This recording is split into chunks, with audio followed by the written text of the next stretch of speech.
Hello दोस्तों, इसमें हम पढ़ेंगे जो है कंसिस्टेंट लिमिट्स, जिसको हम बोलते हैं अटरबर्ग लिमिट्स। ये भी टॉपिक आपका इम्पॉर्टेंट है, जो कि ज्योटेक में आपके आ सकता है, जो भी एग्ज़ाम होने वाला है आपका। तो इसमें देखिए अटरबर्ग लिमिट्स क्या होती हैं। अटरबर्ग लिमिट क्या होती हैं देखेंगे हम।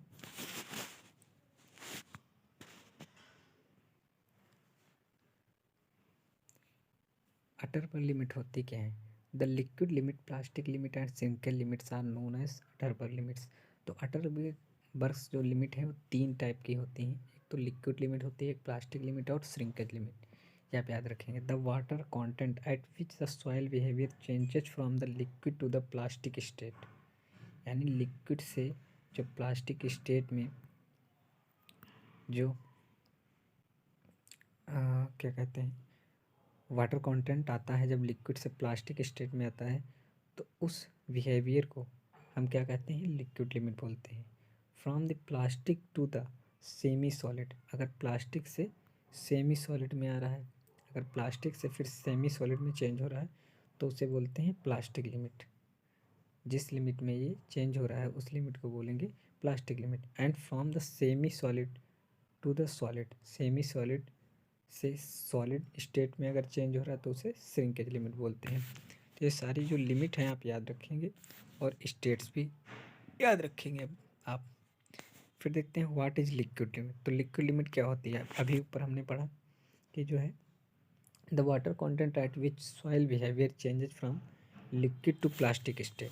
तो लिक्विड से जब प्लास्टिक में चेंज होता है उस लिमिट को हम लिक्विड लिमिट बोलते हैं। तो लिक्विड लिमिट को डिनोट करते हैं WL से।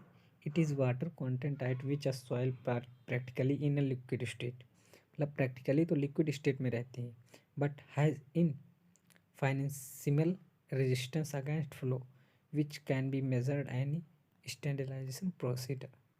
ओके, तो ये जो है प्रैक्टिकली अगर देखें तो लिक्विड स्टेट में होती है, लेकिन उसको मान लिया जाता है कि वो क्या कहते हैं प्लास्टिक स्टेट में है। तो यहाँ पे जो है लिक्विड से जो वो चेंज होती है, क्या कहते हैं लिक्विड टू प्लास्टिक स्टेट में आती है, तो उसी को हम बोलते हैं लिक्विड स्टेट, लिक्विड लिमिट बोलते हैं जिस लिमिट में आती है। तो WL से डिनोट करेंगे। फिर देखिए प्लास्टिक एंड सिंकल लिमिट क्या होती है, ये भी देख लेते हैं। फिर देखते हैं प्लास्टिक लिमिट क्या आती है। प्लास्टिक लिमिट से WP से हम डिनोट करते हैं प्लास्टिक लिमिट को, WP से। और ये डिफिनेशन देखते हैं इसकी। ये मतलब वाटर कंटेंट की वो लिमिट होती है, या वो स्टेट बोल सकते हैं, वो लिमिट होती है जहाँ पे आप कोई धागा अगर बनाते हैं 3 mm मोटा, 3 mm का जो है थ्रेड बनाते हैं, वो क्रम्बल मतलब टूटने लगे, उसको जो है जस्ट बिगिन टू क्रम्बल मतलब जस्ट टूटने लगे, जिस स्टेट पे वो टूटने लगेगा जिस लिमिट पे, उसी को हम प्लास्टिक लिमिट बोलते हैं। तो ये डिफिनेशन आप लिखेंगे। It is defined as the water content, वो water content at which a soil would just begin to crumble when rolled into thread approximately 3 mm diameter. मतलब कि वो वाटर कंटेंट हम लेंगे जिस वाटर कंटेंट पे 3 mm डाया का diameter का जो थ्रेड है वो क्रम्बल होने, उसको रोल्ड करेंगे वो क्रम्बल होने लगे, टूटने लगे। ओके, तो उसको क्या बोलते हैं, उस लिमिट को बोलते हैं प्लास्टिक लिमिट। फिर देखते हैं श्रिंकेज लिमिट क्या होती है। श्रिंकेज लिमिट को डिनोट करेंगे WS से, WS से। तो श्रिंकेज लिमिट होगी it is the maximum water content, यह वो मैक्सिमम वाटर कंटेंट होगा eight which a decrease in moisture content, अगर हम मॉइस्चर कंटेंट को डिक्रीज कर दें तो does not cause any decrease in the volume of the soil, मतलब वॉल्यूम ऑफ द सॉइल में कोई भी डिक्रीज नहीं होगा, मतलब कांस्टेंट हो जाता है वो वाटर कंटेंट, जिस वाटर कंटेंट पे ये जो है कांस्टेंट हो जाता है, उसका मॉइस्चर कंटेंट पे कोई भी क्या कहते हैं डिक्रीजमेंट नहीं होगा, मतलब घटेगा नहीं। उसी को बोलते हैं हम श्रिंकेज लिमिट, उसी लिमिट को बोलते हैं decrease in the volume of the soil, मतलब वॉल्यूम ऑफ द सॉइल कोई भी मिट्टी के वॉल्यूम में, मृदा के वॉल्यूम में, सॉइल के वॉल्यूम में कोई भी चेंजेस ना हो जिस लिमिट पे, उसे श्रिंकेज लिमिट बोलते हैं। अगर हम वाटर कंटेंट चेंज कर रहे हैं लेकिन उसकी जो है क्या कहते हैं मॉइस्चर कंटेंट, उसका मॉइस्चर कंटेंट अगर चेंज कर रहे हैं तो उसके वॉल्यूम में कोई भी चेंजेस ना आए, तो उसी को बोलते हैं shrinkage limit. It is also smallest value water content to complete saturation of the soil mass, ये बहुत छोटी वैल्यू होती है वाटर कंटेंट की, जिससे सेचुरेशन हो सकता है वहाँ पे। फिर देखते हैं what are the basic structure units of clay minerals. तो ये देखिए क्ले मिनरल्स के जो बेसिक स्ट्रक्चर हैं वो यहाँ पे कुछ होते हैं, वो देख लेते हैं। फंडामेंटल सीड्स के फॉर्म में होते हैं। एक तो टेट्राहेड्रल या फिर सिलिका सीड बोलते हैं, ऑक्टाहेड्रल या फिर एल्युमिनियम सीड बोलते हैं इसको। तो ये क्ले मिनरल्स के कुछ फंडामेंटल क्रिस्टल सीड्स होते हैं। देखिए सिंगल ग्रेन स्ट्रक्चर क्या होता है। सिंगल ग्रेन स्ट्रक्चर क्वेश्चनलेस सॉइल्स, ये क्वेश्चनलेस सॉइल में पाया जाएगा। क्वेश्चनलेस सॉइल कौन कौन सी होंगी, जैसे कि आपकी ग्रेवल हो गई और सैंड हो गई। तो such as gravel and sand composed of bulky grains, भारी कण होते हैं इसके, which gravitational force are more predominant than surface forces, मतलब सरफेस फोर्सेज के रेस्पेक्ट में जो आपका ग्रेविटेशनल फोर्स होगा वो ज़्यादा पावरफुल होगा। When deposition of these soils occurs, ये जब टूटते हैं इन सॉइल्स के कण जो हैं, सॉइल्स टूटती हैं तो the particle settle under gravitational force, ये ग्रेविटेशनल फोर्स के कारण सेटल हो जाते हैं। Take an equilibrium position, equilibrium position ले लेती हैं। Each particle is in contact with those surrounding it, मतलब हर एक पार्टिकल एक दूसरे के कांटेक्ट में रहता है। फिर the soil structure formed is known as single grain structure, मतलब ये एक बंधा हुआ स्ट्रक्चर होगा, मतलब आपस में जो है कायदे से बॉन्डिंग इसकी अच्छी होती है, तो इसी को बोलते हैं हम सिंगल ग्रेन स्ट्रक्चर। फिर है फ्लोक्लेंट ग्रेन स्ट्रक्चर बोल सकते हैं। फ्लोक्लेंट ग्रेन स्ट्रक्चर क्या होगा, flocculent structure formed when there is net attractive force between particles, जो अट्रैक्टिव फोर्स होगा between the particles. Flocculent structure occurs in clays, ये क्लेज में मेनली पाया जाएगा, सिल्ट या क्लेज जो मतलब फाइन ग्रेन सॉइल है उसमें पाया जाता है, और वो कोर्स ग्रेन या कोहेशनलेस ये कोहेसिव सॉइल में पाया जाएगा।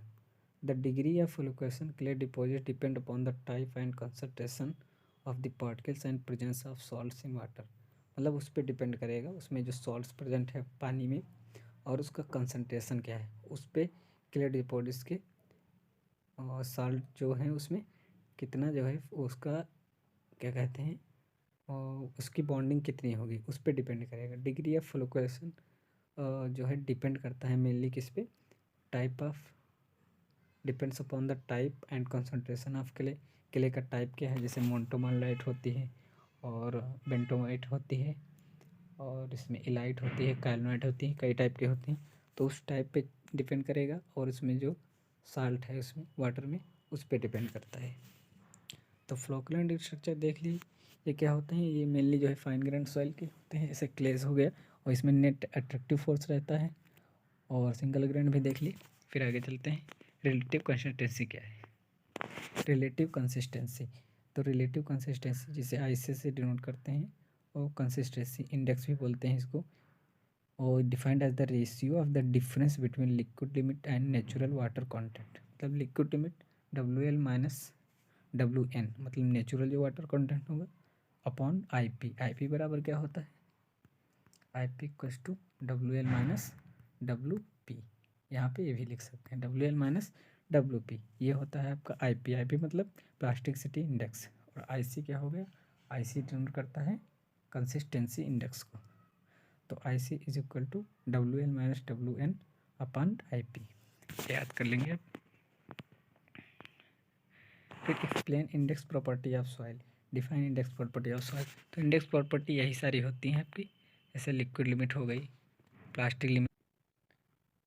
देखिए यहाँ पे प्लास्टिक सिटी इंडेक्स क्या होता है, it is the range of moisture content over which a soil exhibits plastic city, मतलब प्लास्टिक सिटी गेन करती है, प्लास्टिक सिटी शो करती है जिस मॉइस्चर कंटेंट पे, उसको हम प्लास्टिक सिटी इंडेक्स कहते हैं। It is the numerical difference between the liquid limit and plastic limit, ये होती है आपकी WL माइनस WP, IP से डिनोट किया जाता है, और WL दिया रहेगा, WP दी रहेगी, तो IP आप आराम से निकाल लेंगे।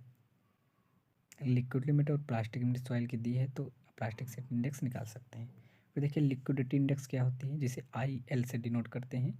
It is defined the ratio of the difference between the natural water content, इसमें जो है नेचुरल वाटर कंटेंट और प्लास्टिक लिमिट WP का डिफरेंस होगा, अपान कर देंगे IP से। IP से डिवाइड कर देंगे।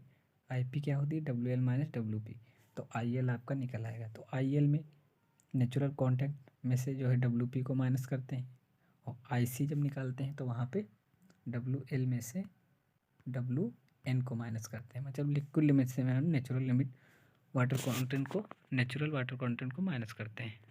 तो ये आपका हो गया लिक्विडिटी इंडेक्स। फिर देखिए रिलेटिव डेंसिटी या डेंसिटी इंडेक्स, ये भी इंपॉर्टेंट है, इस पर न्यूमेरिकल क्वेश्चन भी बनता है। तो रिलेटिव इंडेक्स क्या होती है, इसे ID से डिनोट करते हैं। It is the defined ratio of difference between the void ratio of the क्वेश्चनलेस soil in loosest state. मतलब क्वेश्चनलेस सॉइल के लिए ये होगा, आपका कोर्स ग्रेन सॉइल जैसे सैंड है, ग्रेवल है, तो देखिए ratio of क्वेश्चनलेस soil loosest state and void ratio in its natural state. मतलब लूजेस्ट स्टेट में उसका वाइड रेशियो क्या है और वाइड रेशियो नेचुरल स्टेट में क्या है, उसका difference upon two the difference between the void ratio in loosest and densest state. फिर देखिए loosest state minus densest state, मतलब ई मैक्स होता है लूजेस्ट स्टेट में। लूजेस्ट स्टेट में करेंगे तो वाइड रेशियो आपका ज़्यादा आएगा, मैक्सिमम आएगा, इसलिए ई मैक्स। फिर जो है void ratio in natural state में ई नेचुरल हो जाएगा, ओके, ई एन उसको लिख सकते हैं। और फिर जो है फिर loosest state minus densest state, तो डेंसेस्ट स्टेट में आपका जो वाइड रेशियो होगा क्वेश्चनलेस सॉइल में वो मिनिमम आएगा, तो ई मिनिमम हो जाएगा। तो इसको हम DR से भी नोट करते हैं, ID से भी नोट करते हैं, और इसका जो फार्मूला बनेगा वो ई मैक्स माइनस ई natural upon E max minus ई मिनिमम इंटू 100%। मतलब 100 से इसको मल्टीप्लाई करें परसेंटेज में करने के लिए, ओके, ये परसेंटेज में आता है। फिर आगे देखते हैं difference between activity and sensitivity. तो एक्टिविटी एंड सेंसिटिविटी क्या होती है ये भी देख लेते हैं, ये भी आपसे पूछा जा सकता है 2 नंबर में। एक्टिविटी क्या होती है, एक्टिविटी ए से डिनोट करते हैं of a soil ratio of the plasticity index and percentage of clay fraction. तो ये होता है IP upon clay fraction. Clay fraction की वैल्यू आपकी दी रहेगी उसमें, तो आप उससे डिवाइड कर देंगे। Expressed A is equal to IP upon F। ये होता है ratio plastic index upon percentage of clay fraction. और फिर सेंसिटिविटी क्या होती है, sensitivity ratio of the undisturbed strength to the remoulded strength at this same water content. मतलब same water content पे आप जो है स्ट्रेंथ, अनडिस्टर्ब्ड स्ट्रेंथ कितनी है जो है सैंपल की, और रिमोल्डेड स्ट्रेंथ कितनी है सैंपल की, दोनों को रेशियो जो है करेंगे तो आपका ST निकलेगा, मतलब सेंसिटिविटी। या इसको बोल सकते हैं अनडिस्टर्ब अपॉन डिस्टर्ब। रिमोल्डेड को हम डिस्टर्ब सैंपल भी बोलते हैं, डिस्टर्ब स्ट्रेंथ भी बोल सकते हैं। तो अनडिस्टर्ब अपॉन डिस्टर्ब या फिर रिमोल्डेड, ये आपका रेशियो हो जाएगा सेंसिटिविटी। देखिए write down the expression for coefficient of uniformity and coefficient of curvature. Coefficient of uniformity क्या होता है, कोफिशिएंट ऑफ कर्वेचर, इसका डायरेक्ट फार्मूला होता है कोफिशिएंट ऑफ यूनिफॉर्मिटी CU से डिनोट करते हैं, CU से, CU इज इक्वल टू हो जाएगा D60 upon D10। Coefficient of uniformity D60 upon D10। और कोफिशिएंट ऑफ कर्वेचर जो होगा इसको डिनोट करते हैं CC से, तो CC इज इक्वल टू होता है T30 का square upon D60 into D10। अगर थोड़ा सा क्लियर नहीं दिख रहा होगा तो आप, मैं बोल रहा हूँ समझ रहे होंगे, CC is equals to D30 का whole of square upon D60 into D10, यह है कोफिशिएंट ऑफ कर्वेचर। फिर देखिए फ्लो इंडेक्स क्या होता है। Flow index, define flow index. Flow index is the slope of flow curve obtained by plotting water content as ordinate on natural scale against number of flows on log scale, it is given by। तो आप जो है ये flow index होता है, slope होता है किसके किसके बीच में, वाटर कंटेंट और नंबर ऑफ फ्लोज के बीच में, कितना वाटर कंटेंट आपको मिल रहा है और कितने नंबर ऑफ फ्लोज पे कितना वाटर कंटेंट मिल रहा है, ये इन दोनों के बीच जो ग्राफ बनता है उसी को हम फ्लो इंडेक्स बोलते हैं। फ्लो इंडेक्स का फार्मूला देख लीजिए, IF is equal to WN minus W2 upon log 10 N2, मतलब नंबर ऑफ फ्लोज है N2, और N1 नंबर ऑफ फ्लोज हैं, तो N2 अपॉन N1, यह फार्मूला याद रखेंगे। तो W1 है water content corresponding to the number of blows N1। N1 number of blows पे W1 वाटर कंटेंट है, और N2 नंबर ऑफ ब्लोज पे W2 वाटर कंटेंट रहेगा। फिर देखिए how will define the toughness index. Toughness index क्या है? Toughness index is defined as the ratio of plasticity index to flow index. मतलब plasticity index क्या होती है? आईपी होती, और फ्लो इंडेक्स होता है आईएफ, मतलब आईपी अपॉन आईएफ, दोनों का रेशियो कर देंगे, आपको ये पता चल जाएगा। आईटी से डिनोट करते हैं टफनेस इंडेक्स को। टफनेस इंडेक्स रेशियो होता है आईपी अपॉन आईएफ का। फिर देखिए इफेक्टिव साइज क्या होता है? What is the effective size? Effective size जो होता है आपका D10 होता है। Effective size the diameter in the grain size distribution कर करस्पेंडिंग टू 10% फाइनर। D10 मतलब 10% फाइनर। जो भी आपका दिया गया है सैंपल, उसमें जितने भी 10% से फाइनर उसमें सॉइल हैं, उनको हम लेते हैं D10, उसको इफेक्टिव साइज बोलते हैं। साइज डिस्ट्रीब्यूशन कर corresponding to 10% finer. Okay, explain fineness modulus. Fineness modulus क्या होता है? Fineness modulus is the percentage of fine soil present in the coarse soil.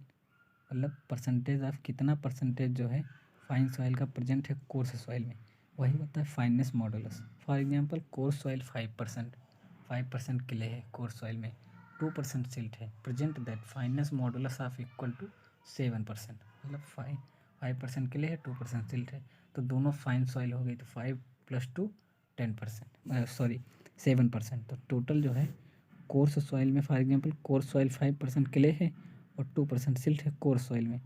तो जो अगर हम कोर्स सॉइल में टोटल फाइननेस मॉडुलस पूछें, तो दोनों जो है आपकी फाइन ग्रैंड सॉइल है, क्ले भी और सिल्ट भी, तो इन दोनों को ऐड कर लेंगे, कितना आपका 7% जो है कोर्स सॉइल में क्या कहते हैं फाइननेस मॉडुलस रहेगा। टोटल पता चल गया कि 7% आएगा।